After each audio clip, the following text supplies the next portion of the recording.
লিতুকাব্বিরুল্লাহ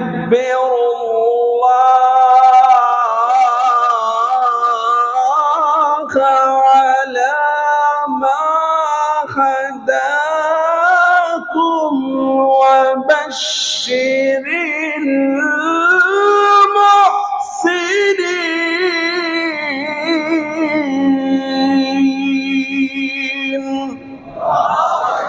আমাদের যাদের কোরবানি কবুল হবে, আল্লাহ পাক বলছেন আমি কোরআন আল কারীমের মধ্যে জানান দেই ওদেরকে জান্নাতের আমি সুসংবাদ দিয়ে দিলাম। সুবহানাল্লাহ। কোরবানি যদি কার কবুল হয়ে যায়, জান্নাতের ওয়ারেন্টি গ্যারান্টি আমাদেরকে দিয়েছেন একজন, তিনি কে?